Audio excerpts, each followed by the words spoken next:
The word strategic Bitcoin reserve to the casual observer they sound like a stockpile of an asset. To a closer observer, it sounds like a stockpile of the most valuable asset the human race has ever invented. But I'm here today to show you how the strategic Bitcoin reserve represents a strategy for United States digital supremacy in the 21st century. The president, with his vision, has established a strategic Bitcoin reserve as of last week and has declared that America will be the Bitcoin superpower. That is prescient. I would hazard to guess that the great majority of the people that saw that post don't even know what Bitcoin superpower means, and they haven't really considered it. I was inspired by the words, and that caused me to put together this presentation today. Why is Bitcoin critical to the prosperity of the United States in the 21st century? That is the question we all should be asking. There are many metaphors for thinking about a strategic reserve of Bitcoin. Bitcoin is digital capital. If we thought of it as Bitcoin as digital capital, is this a stockpile of cheese? Is this a stockpile of oil, natural gas, or even uranium, all of which would be interesting? Well, at its worst case, in its narrowest form, you could think about the strategic Bitcoin reserve as a stockpile of the apex asset of the human race. And so what's it worth? Well, over the next 20 years, I think it's worth anywhere from $3 trillion to $106 trillion to the United States. U.S. corporations, like my corporation, are actually recapitalizing on Bitcoin. We've gone from having $250 million of assets 48 months ago to having nearly $45 billion of assets in 48 months.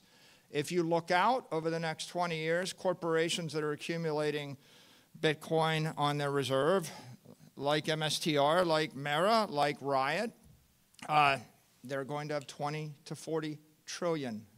So this is a small metaphor, but it's a powerful metaphor. But, you know, it's hard to rent out or finance or develop your cheese or your gold or your natural gas buried in a vault.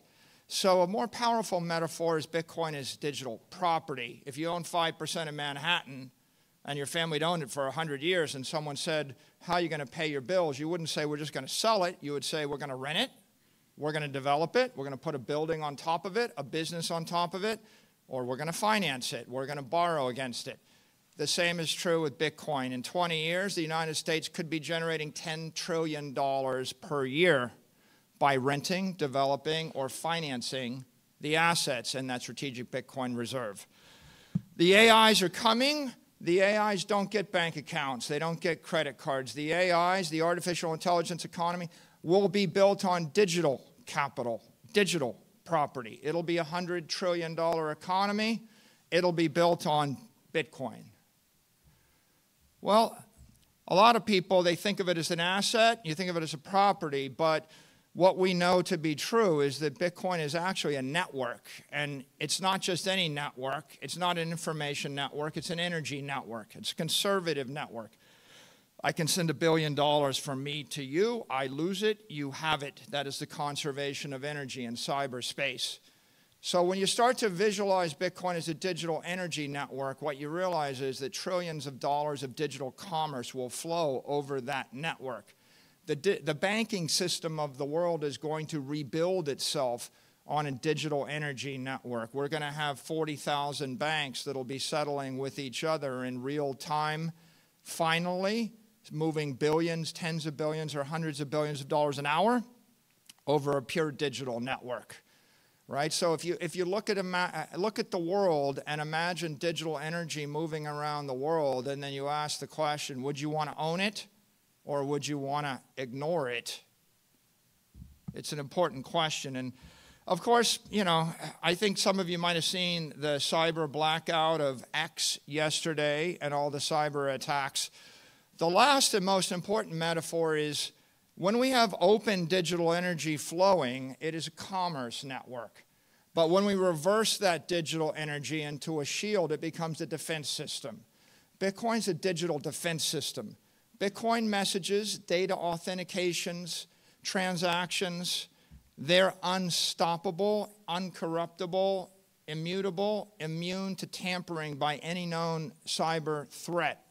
You can protect the United States commercial and military and financial systems behind a wall of digital energy. And that's exactly how we will do it. Even Elon Musk pointed out, the AIs don't know how to hack Bitcoin. They can spoof you out of your money. They can convince you that there's someone they're not. There's no way to trick an 800 exahash digital wall that's based on modern encryption. The AIs won't get through that wall. What's driving the growth of Bitcoin? It is the most powerful force in the world right now. It's growing nearly 60%. It's become the eighth largest asset in the world. It's about to become the largest asset in the world in the next 48 months. What is it? It's all of the smart money in the world running from risk, running from the past toward the future, from something less secure to something more secure. And they're doing it in the most visible way with their capital. This is a map of the wealth distribution in the world, about $900 trillion. If you break it into uses, half of it is just a store of value. We're long-term, we're preserving our capital for the long term. We just want to keep our money. The other half are assets held for utility. I want to do something with the asset. If you drill into the 450 trillion, you realize the problem is that that long-term capital is being dissipated and decimated by fires, by floods, by famines, by tariffs, by wars, by competition, by rust, by obsolescence, by torts, by traffic, you name it, right? What's that cost? That costs $10 trillion a year. There's people go, well, what is Bitcoin's use case? The use case is to not suffer $10 trillion a year of damage from entropy, from inflation, from chaos, from the future. Bitcoin's an asset without the financial risk of a currency, a bond, a stock, and it doesn't have the physical risk of real estate and property. And we're stripping away the counterparty risk to everything. And so we're moving away from risk, and what that means is that as the word spreads that there's an opportunity to keep your money without taking risk, long-term capital is being merged into the Bitcoin network. The greatest digital transformation of the 21st century, it isn't the transformation of music, it isn't the transformation of your photos, your communications, your Facebook friends, or educational videos, although each of those things made $1 trillion company. The greatest digital transformation is the transformation of capital.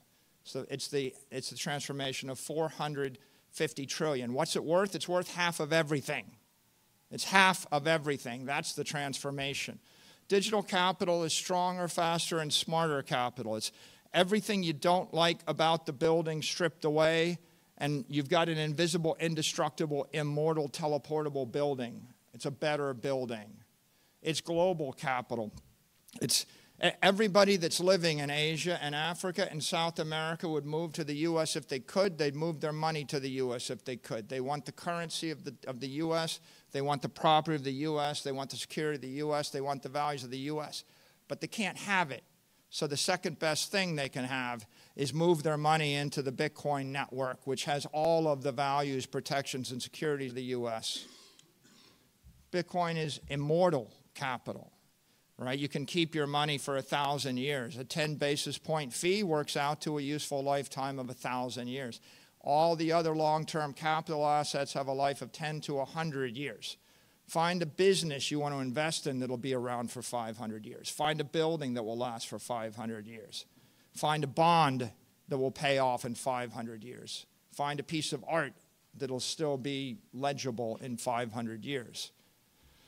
And finally, what we all know in this room is that Bitcoin is, and digital capital is ethical capital. It's the only thing in this world you can truly own.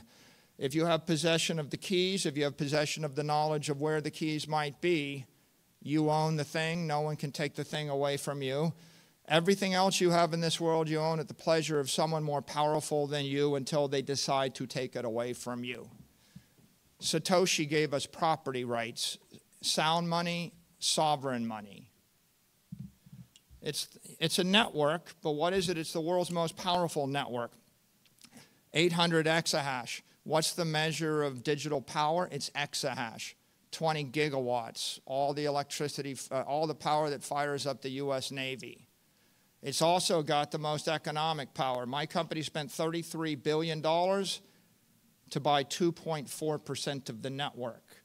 Do the math in your head, you'll realize there's $1 trillion of real money that has flowed into this network, and there's $1 trillion of smart money behind it. It's the world's most global, fault-tolerant, unstoppable network. Each of those ASIC chips is hundreds of thousands of laptop computers. You'd need trillions and trillions of computers to dent this network. And then, of course, many people say, oh, I get it, it's a network effect. It must be a network. Yeah. Well, it's not a Metcalfian network. That's just enough information about networks to hurt yourself. It's not getting more powerful with the square of the number of nodes. It's getting more powerful based upon the amount of mass, energy, and capital flowing in the network. It's a Newtonian network, like the solar system. When the white dwarf comes past your planet, it's going to suck the atmosphere off your planet. A white dwarf is not the same as an asteroid the same size. They're different. Bitcoin is the brightest thing in the financial universe, right? Heat and light. It's the most interesting. It's growing stronger. It's growing hotter. It's growing denser as it draws the capital of the world into its orbit. What capital? Physical capital. People are selling their buildings. Financial capital. They're going to trade out their low-grade bonds, their currencies in third world and in the second world. Foreign capital. They're going to sell their Siberian real warehouses and their Russian natural gas rights. It's drawing antiquated capital, the capital of the 20th century. It's drawing smart capital. Anybody that thought about it and thought, do I want to be invested in something that's going to decay or be destroyed over time by 100 uncertain risks, or do I want to just keep my money in cyberspace? And then digital capital, right? The AIs, they don't get the bank account. As the economy digitizes, people want to move digital money at the speed of light with a million transactions a second. You're not doing it with a Siberian warehouse. You're not doing it with natural gas or gold. You're not going to do it with any 20th century asset. Where is it headed? Well, there's an open source model. You can download it on GitHub called Bitcoin 24. Plug in your own assumptions. Our assumptions? Well, Bitcoin's currently 22 basis points of the global economy. That's $2 trillion. Over 20 years, right now it's been growing about 60% a year.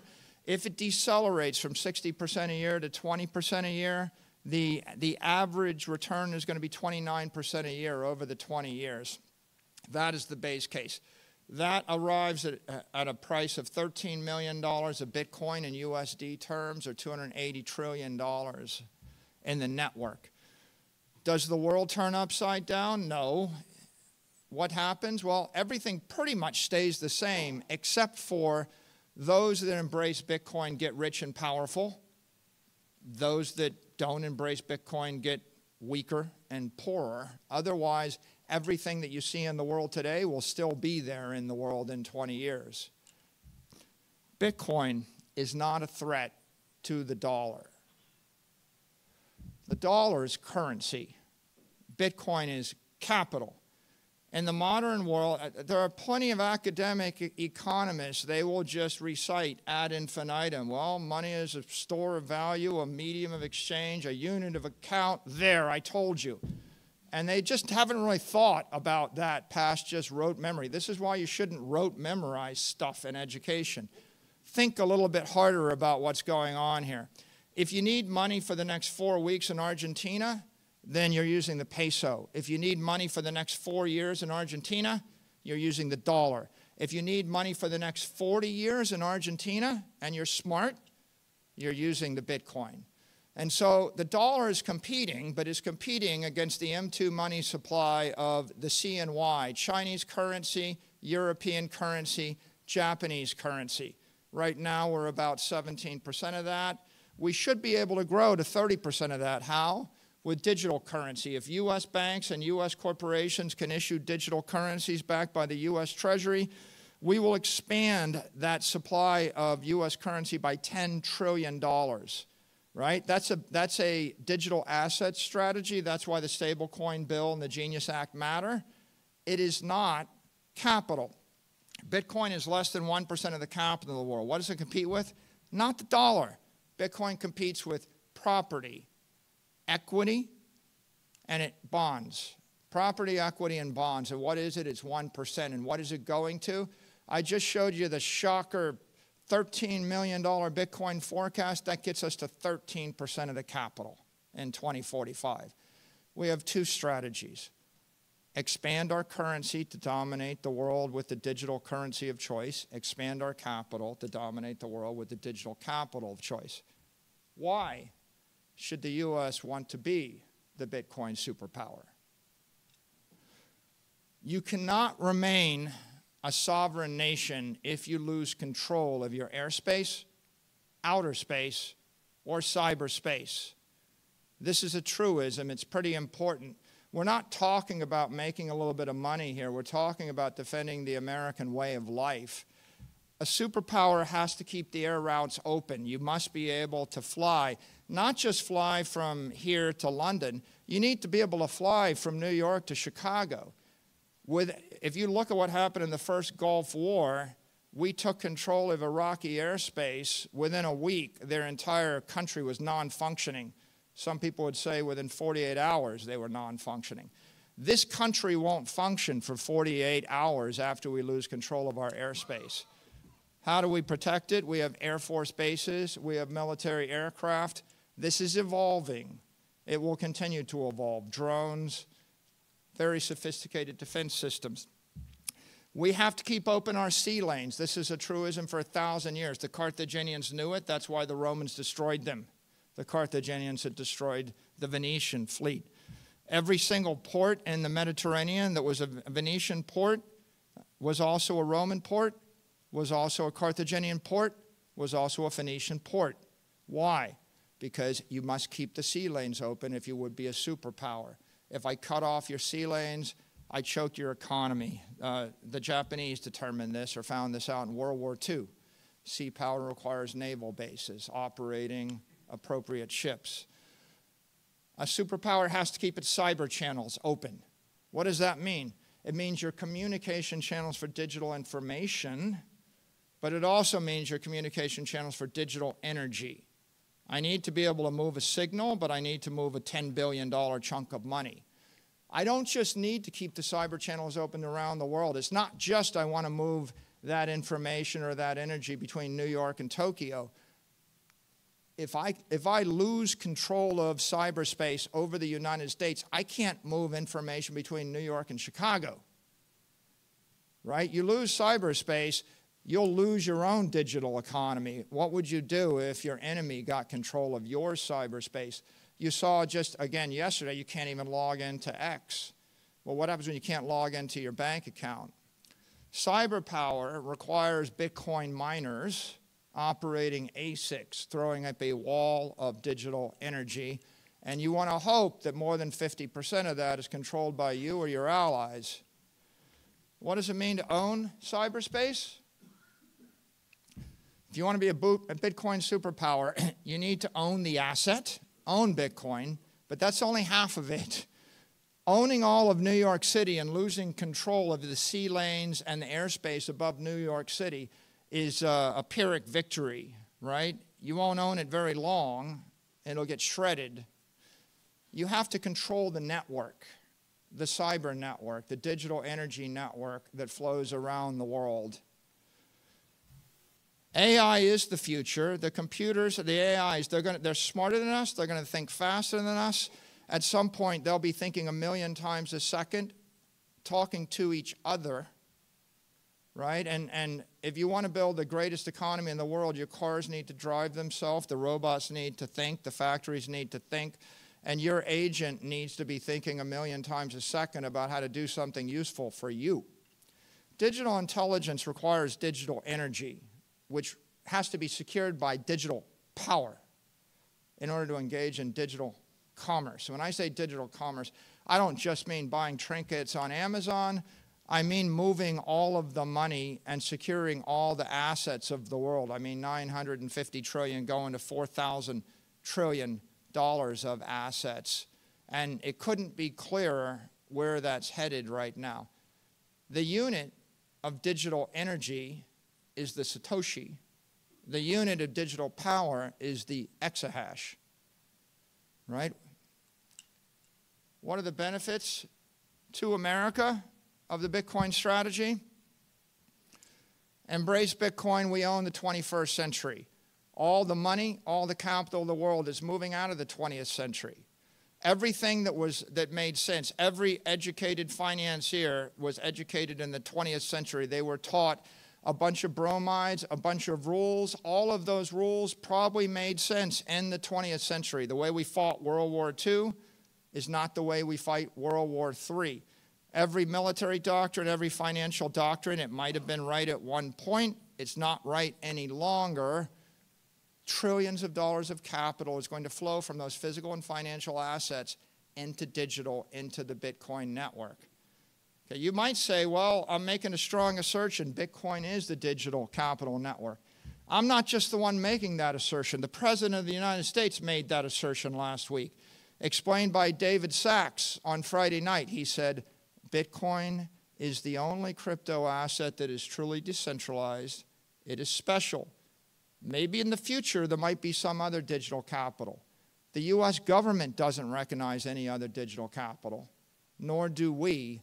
And that's because 99% of the power in the crypto ecosystem is in the Bitcoin network. If you want to own cyberspace and own the future, you need to own it. Embrace Bitcoin and strengthen the dollar.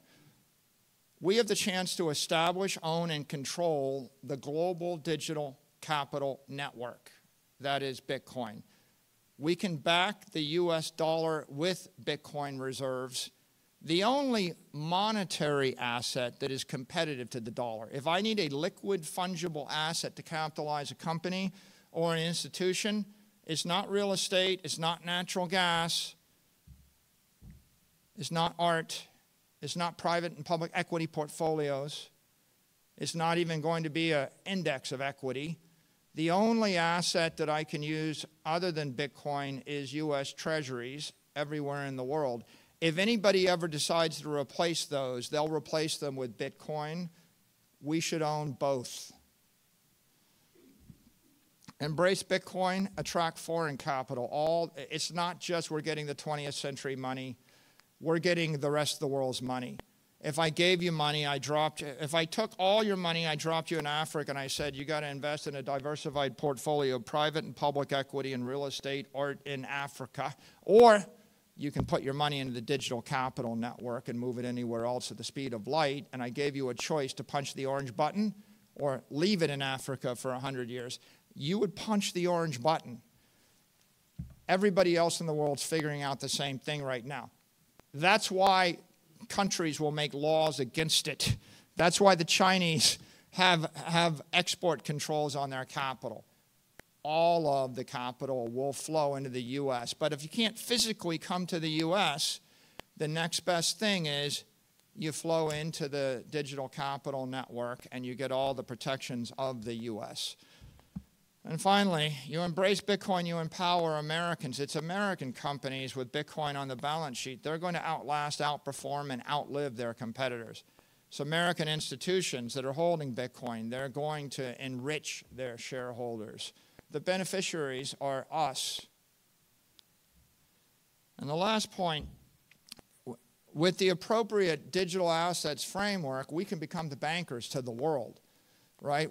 When we export Bitcoin to the world, we're exporting our values, sovereignty, sound money, integrity, property rights. When we export digital currency, we're literally exporting our currency. if we create other digital securities or digital tokens, we'll be exporting our companies, our ideas, our securities, our financial products to the world. We can dominate this industry. So how should the U.S. pursue a Bitcoin strategy? Well, Senator Lummis has given us a clear guideline with the Bitcoin Act in Nashville in July. And what the Bitcoin Act said, it said, let's acquire 1 million Bitcoin over a 5-year period in a programmatic, disciplined fashion, transparent to all. And so let's consider the consequences of this strategy. Well, first of all, last week, the President signed the Strategic Bitcoin Reserve Act or order. If we hold that 200,000 Bitcoin for the next 20 years, even though you see a flat line on the screen, the flat line is worth $3 trillion. So that's the value of doing nothing. Sometimes people think that you have to do something to make money. Sometimes the absence of doing awful and stupid things is making money. Doing stuff is highly overrated if the stuff is trading or selling your Bitcoin. The Lummis bill would acquire 1 million Bitcoin or 1.2 million Bitcoin. If you look at the consequences of that over the time frame, it's worth $16 trillion to the nation. If you get a bit more aggressive, and we go for another million, it's worth $34 trillion to the nation. In this case, there's a bit of reflexivity. If the United States starts to more aggressively stockpile Bitcoin, it's going to accelerate the growth of the network. It's going to accelerate capital flowing in the network. It's going to increase and expand the overall digital capital network. If we move to a triple max strategy, you'll end up with 4 million Bitcoin. That's worth $73 trillion to America. And of course, President Trump has laid out a guideline. We should be the superpower. If you want a superpower strategy, here's a superpower strategy. Acquire Bitcoin consistently. By the way, over what time frame? Consistently daily between now and the 0.99. 0.99 is January of the year 2035, the point at which 99% of the Bitcoin supply has been mined. The asset becomes effectively capped for all practical purposes because the last 1% comes out over 100 years. 0.99 between now and then, you've got 10 years for the digital gold rush. You should get your Bitcoin before there's no more Bitcoin for you. And you can see here, in this strategy, we acquire it consistently, and then we use surpluses from the U.S. government to continue to save in Bitcoin. It's worth $106 trillion to the United States. And so what does that look like? Well, the Lummis plan, which is grand, is modest in some ways, and a modest strategic Bitcoin reserve plan neutralizes the national debt. Sometimes doing modest things are actually brilliant as long as you do the thing. It's like the people that bought just a little bit of Bitcoin in 2012. It was a modest investment. It made them billionaires. A modest thing 20 years in advance is a brilliant thing. If you're more aggressive, the triple max plan negates the national debt. The superpower plan creates a global superpower. We bought 78% of the United States for $40 million. $40 million purchased nearly 80% of this country.